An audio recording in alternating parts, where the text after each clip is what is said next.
I joined the team about 3 years ago when they kind of reassembled a new team, and our focus was to work with the best partners and the best talent and connect them with the best characters to create the best games for the best fans.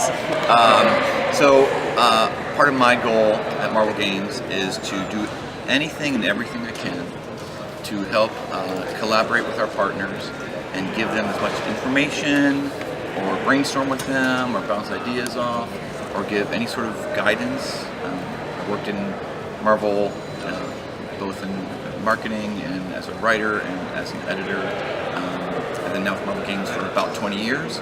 So I'm trying to take all my, lucky enough to have all those years with Marvel and then growing up reading Marvel nonstop. So my hope is that I can use all that time and experience with the characters and share that with our partners so that when you play all the games, it feels 100% Marvel. So by that it's like all the characters you love, and they're wearing the right costumes, and there's all these cool variant costumes that you've seen through the years, and they're speaking the way they should and acting the way they should, and all the cool locations and items and powers, and just bring all of that to all the games. And lucky enough to work with people like Kurt. I'm Kurt Busiek. I started writing for Marvel in 1982. And the reason I'm involved in this particular game is because it's based on two Avengers arcs that I wrote, the Kang Dynasty in Avengers and Avengers Forever, which was its own separate series. So they brought me in to consult and help out with the writing on the game and figure out more cool characters to bring in, and in the occasional places where there were characters that from the comic that couldn't be used, what can we do instead that will still feel like Marvel and authentic and blah blah blah. So that's what I do. Yeah, and it was fun how the connection happened. First of all, I just told Kurt this morning a few moments ago. He didn't know. Years ago when he was writing Thunderbolts, and I was on Marvel staff, and I was friends with Tom Brevoort and Mark Zimrak, the editors of the book. Back then, people on staff would write the letters pages, and so I wrote the letters pages for Thunderbolts. And so on weekends, I would get the letters. Excellent job, dude. Thank you. I would get the letters, and I'd bring them home, and it was like no email, it was all handwritten, and you just, like, what is that word? Pick the right letters and put them in the order to begin with a positive letter, then maybe something negative, but then end with a good positive letter again. That's actually how I started out, not doing the letter columns, but writing the letters. There you go. Yeah, and it's fun when you see names of letter writers who are now in the industry. Mm-hmm. That's a lot of how people get. Yeah, George R. Martin had a couple of letters published with Marvel. Ralph Macchio, who's edited for 35 years, he wrote letters. Yeah. Stephen R. Donaldson, who did the Ill Earth War things. A lot of people come in that way. So I've been in around, or I've known Kurt for a long time. So when it came time to, it was Arthur and TT Games who came to us when we started talking about this game. And right away they said, we want to do something with Kang. And we're like, oh, that's awesome. So we can do all these time variants, and now we'll have all these alternate timelines and locations. And so we started talking about Kang, and I said, well, he can be a really tricky character. He's had many stories over the years and iterations and involvements with Marvel, and he said, what's the best stuff we can read? So we started just getting stories together and sharing it with him. Of course, starting back with Stan and Jack with the Avengers stories, and then I made sure, I'm like, they gotta read Avengers Forever, one of my favorite stories of all time. And for me, Kurt and Carlos Pacheco, who drew it, really made me understand who Kang was, and to see him in action. We'll talk about that a bit later.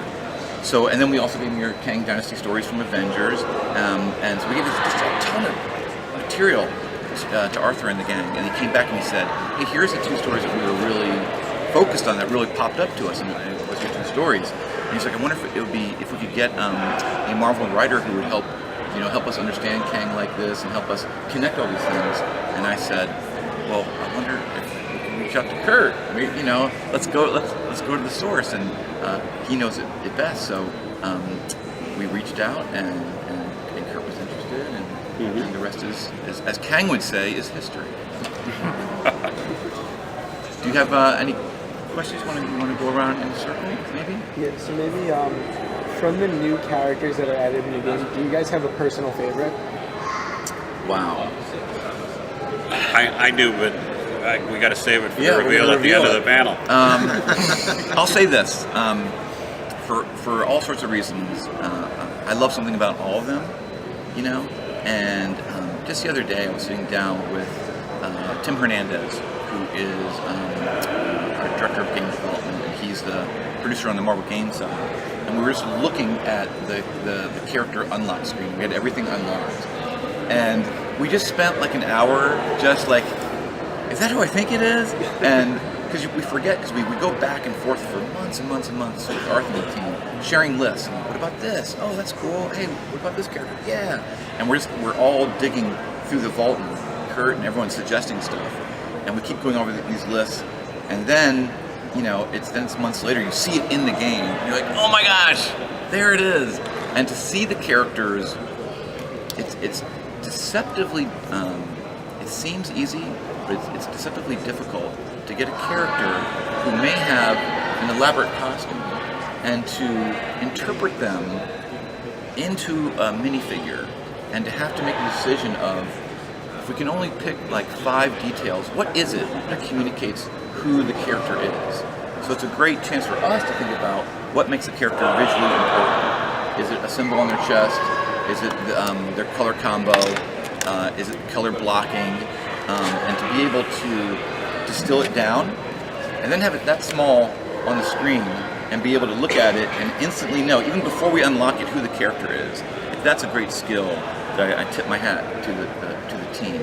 So, and then to see them, to select them, and they all have individual moves and dialogue that we went over for months and months. And to see that all in the game is great, and that's why I love them more. Does the success of the Lego movies bump up awareness for the video games? I mean, I would think it's everything Lego. I mean, you name it. You know, I have an 8-year-old boy. He loves Lego, so we spend hours not only building sets and building figures, but then taking apart the figures and building our own figures. So for me, it's everything. It's the toys, it's the sets, it's their movies, it's their other games. It's everything that Lego does, I think, speaks to a certain quality and a level of imagination. So for us, you know, it's 2 things. We want to exceed what has gone before. We want to make sure that when you see that Marvel brick, when you see that, you know, we want that in games to speak to the same quality of when you see a Marvel movie, you see the Marvel brick, or a TV show like the shows on Netflix, or the comic books, or anything Marvel. When you see that brick, you know it's this agreement with us and the Marvel fans. So we're going to try our best to make this awesome. So you as a Marvel fan says, okay, I'm going to check this out. I know it's going to be good. And then on top of that, there's the Lego history to contend with, and try and equal that level of excellence. So all that together is our aspiration. So that's why we try so hard to make it the best it can be. I can't give that long an answer. So, but then again, I would assume that the success of the Lego movies is going to bring attention to anything Lego, and if the games are good, and they are, then you know that'll bring them in the door. And then the quality of the game and the play and the world and the experience is going to make them want to come back for more. Some of my favorite Marvel comic storylines are House of M, Demons in the Bottle, and Born Again. What is your favorite Marvel storyline that you have written? That I've written? Yes. Marvel storyline that I've written, I would have to say Marvels. That was my big breakthrough project, and I got to use an amazing sweep of Marvel history. I got to work with Alex Ross, who did a beautiful, beautiful job on the art, and a great deal of what my career has been since is because of the success of that book. So Marvel's Avengers Forever. I mean, not to overly mention tie-ins with the game, but the Kang Dynasty. These were the Ultron story in Avengers, the Ultron Unlimited. And that would make a good game. It would. Yeah. Uh-huh. Lots of robots. Yeah. Robots are cool. You mentioned Marvels.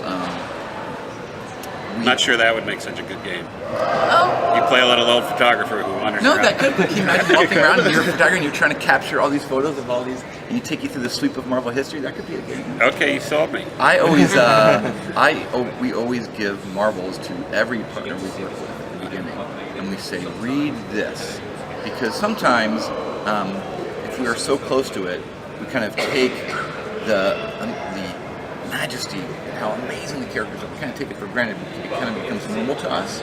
But in your story, through the lens of Phil Sheldon's camera, when you look up and you see Giant Man step over you, that's amazing. And we want everyone to remember how cool and huge and larger than life, and at the same time, very Human and relatable. all of our characters are. So that is, I can't recommend that enough. If you have not read Marvels, read it next week after the convention. When you do a game that's, say, based on a movie or a TV show, do you find that writing-wise it's more constricting because you have to follow this certain storyline? Or does Marvel itself gives you that creative freedom to go on and create your own content? I'll say difference between Lego Marvel Superheroes 2 and the last Lego game we did is that was all based in the MCU. And of course, when you're working with any content from another medium, you want to be respectful to it, and you want to be authentic to what it is, and so you sort of play by the rules and the guidelines of what has been revealed or shown in either TV or film, or comics for that matter. So for this game, and actually for all the Marvel games now, our kind of philosophy is, let's not try to do an adaptation, a direct adaptation of, like, you know, the game of the movie, because it's so hard to do, especially when the movie or TV show is being created at the same time. So you haven't seen it all, you don't have all the ref, and they're two different mediums. You know, we have to understand, we have to really embrace, like, what are we making? We're making a game. That has to come first. The game has to be fun, and we have to let the game be the game, and let a movie be a movie, a TV show, or a comic. So what we do is we look at everything. We look at the movies and TV shows and comics, and we blend it all together. And we say, well, we want the characters to and situations maybe to be inspired by some of this, but we also want our creators and the studios like TT Games to bring their own vision to it and tell their own story and give them the freedom. So I think when you see this game, you'll see how much fun they have to bring all these characters together and have Giant Man be next to She-Hulk and be next to Rocket Raccoon and blend all these things together and have a lot of fun. Yeah, it's. I can only speak to this one game, but I don't think that it was restrictive at all. They kind of took, to start with, those two Avengers stories we talked about and kind of mashed them together into one big structure. Yeah. But then on top of that, it's, you know, it's an Avengers-centric story, but it's a Marvel superhero story. So there's lots of other characters. There's Spider-Man and Spider-Man characters, Yep. the Guardians of the Galaxy. So what we did was we took the merged outline, and, you know, not only are we using that material, but I wrote it in the first place, and I was able to say, no, this scene was to set up something that we're not actually doing. So let's throw out Let's this take this scene out. and repurpose it and send it this way. That's great. And we want to set this up for various interesting gameplay. So let's shift things. You know, that all the way through, the question was, how do we take the foundation of the source material and make a really cool game out of it? Right. So just as when I wrote the comics, I would base it on what did Stan and Jack do, what did Steve Englehart and Dave Cockrum do, what did Roger Stern do in his runs, and how can I use what was established there to build something new? Here we were saying, here's what Kurt did with George, here's what Kurt did with Alan Davis, here's what Kurt did with Carlos Pacheco, but using it as source material, not using it as any sort of a confining outline. The end result was make a great game, and there are characters who are enormously significant to the game who don't appear in the original stories because we're making a new thing. You want to not ask a question yet? Have you played video games before, Lego video games before this, or was this all new to you? This was mostly new to me. My big experience with Lego video games before that was my kids coming upstairs and very quietly asking, is there a Lego Indiana Jones movie? Because they like the game so much. They wanted to see the movie of Lego Indiana Jones, which I thought was, just perfect. But no, I'm coming into this as an expert on the Marvel stuff and the Marvel material and the stories and the characters, so that I can advise them. I don't know crap about video games. Everything I've seen from it looks fantastic, but I get to be sort of the ignorant consumer's eye when it comes to the game part of it. I'm very much an outsider on that. And that's what I love. Is like let's bring a fresh perspective, and that's what's great with bringing together, Marvel experts, game making experts, and then a fresh perspective, and blending it all together. And that's when you create something fresh and something new, and something that works for all sorts of people. Whether you're just a Lego fan or a Lego games fan, or whether you're a Marvel fan, or whatever it is, whatever brings you to the game. With all those fresh eyes and all those points of view, then you create something that for each of those groups you can get really deep on it, and then at the same time it can work for everybody. Yeah, I like to think, this sounds a little weird, but I like to think that I got to be creatively dumb in that I don't know how the games are supposed to work, so I could say, can we do a subplot? Yeah. Could we do this thing that's going on in the background, and you'll see hints of it here and there, and it'll play out, and they go, well, it's not the usual. Yeah, that would be fun. Hey, whoa! And maybe there's something that, because I'm thinking of it outside game terms, in pure story terms, and they're thinking of it in terms of game mechanics. We find something together that hasn't appeared before. And sometimes it's like writing a song, coming at it like we never want the story to get in the way of it. Gameplay is what must shine through. The fun that the player has, solving the challenges, going on these different environments, going on these adventures. But the story informs the gameplay. That's right. And then the story gives it heart. And for Marvel, everything we do is story. Everything we do is all about the characters.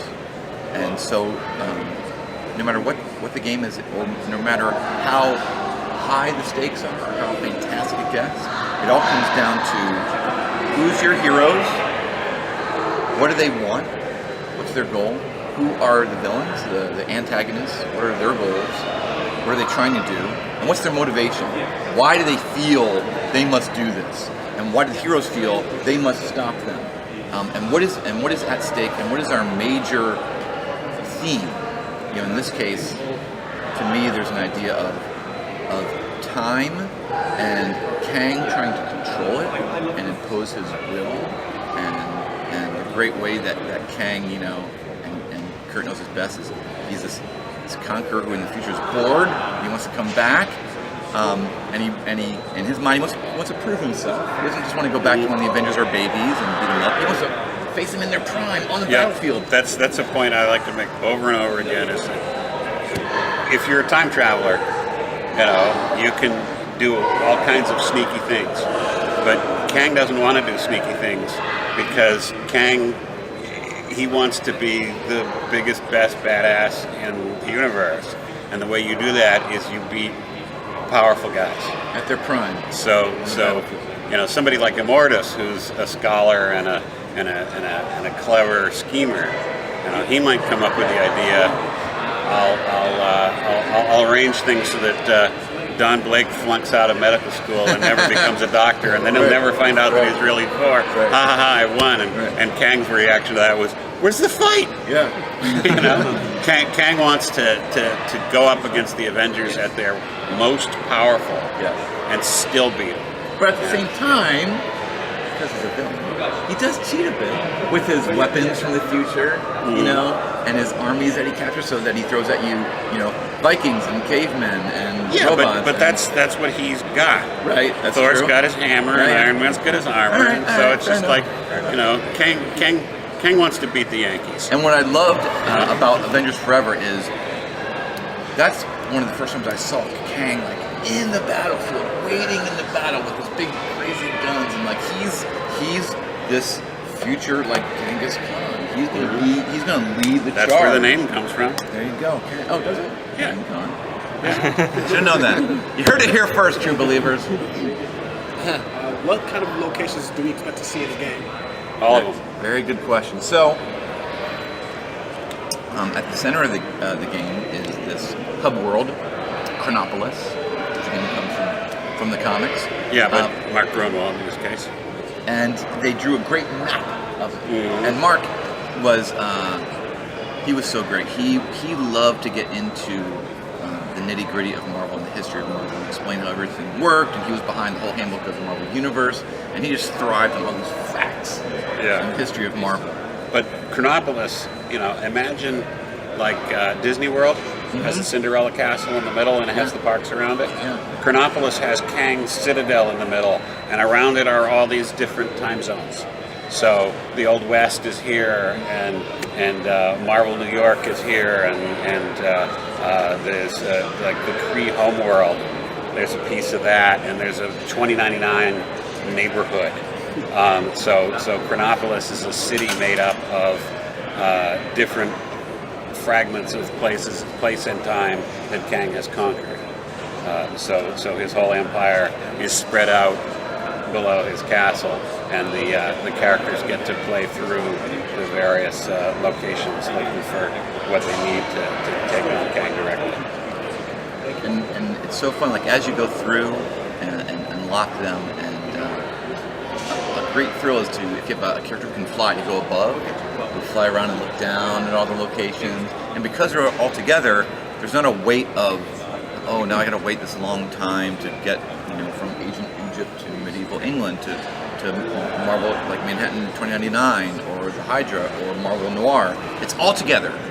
And so to instantly travel from one location, say it's Marvel 2099, all bright and neon and crazy, and then to go into Marvel Noir and it's black and white. It's brilliant. And to make that transition, and the music changes, cars change, lampposts change, cars aren't flying anymore, they're down on the street. It's so fun, and you can't get it in any other game. It's fantastic. When it comes to creating that game, I had the opportunity to play it, and it's massive and it's amazing. Cool. But my thing is, when creating that, which comes first?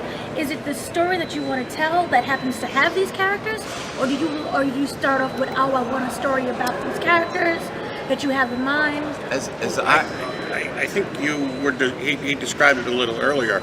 In this particular case, they like the idea of Kang because Kang's got time travel, and time travel opens up a lot of possibilities, and having all of those possibilities suggests good gameplay.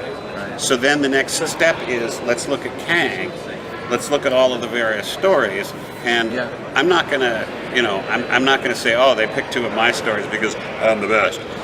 They picked the two stories because Avengers Forever involves a lot of different time zones and places and versions of characters, and Kang Dynasty involves even more.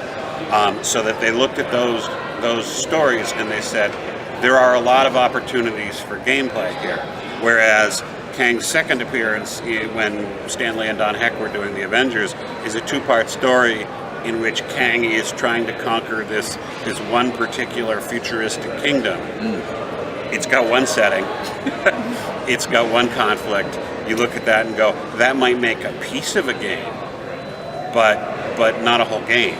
So as they're going on, they start from, here's a character we think would make for a good game. Research the stories. Here are stories that we think would lend themselves to a good game.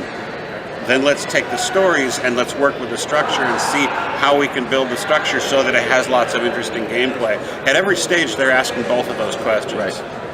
Is it a good story? Is it a good game? So it's not like you start with one and staple the other one on. You start with a question, and then you start to answer the question and build bigger and bigger and bigger from the, at each stage going, will this be good for a game, and will this be a good story? So when do you find the balance between we have enough or we need a little bit more? Because it's so many. We always want more. We always want more. And as Kurt said, he's exactly right. It's a bit like writing a song. It's music and lyrics. What comes first? Sometimes it's music or melody, and then words get added. Sometimes people will begin with words and do the melody. And it's the same way. We started with and they suggested Kang, and then we found Chronopolis. That was great to see all the locations. And then we just started lists. We just started nerding out, just like locations, what's been done, what hasn't been done, what characters could be in those different locations, and then wait a minute, how does Chronopolis form? Then we get into the story of it all, and what is Kang, and what's he about, and how do we weave it in a way so that if you don't know what a Kang is, when you play the game, you understand very quickly what he's about, and then we use the story to lead you to the gameplay. So it's a bit of both.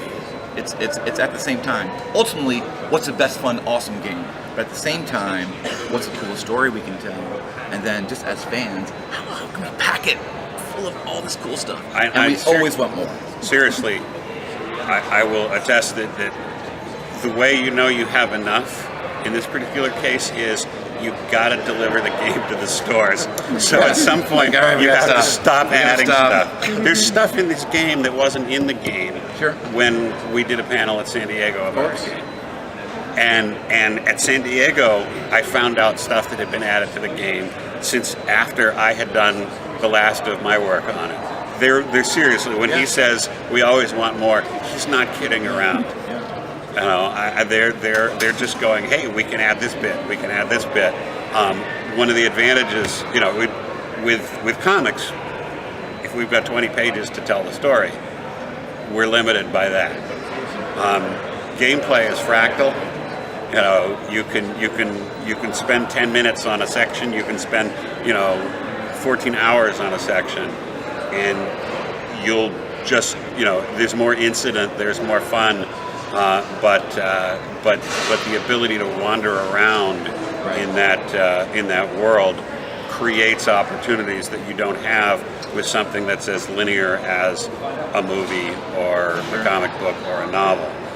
So there's always, you can always put in more details, more stuff, more, if they had another year to work on the game, they could put twice as many characters in. The structure would still be the same, but you'd just have more world to interact with and play with. I'm going to rotate so everyone has an opportunity. I think it'd be easy if we just move you two instead of moving. Okay. Thank you. Thank you all. Appreciate it. Thanks for coming.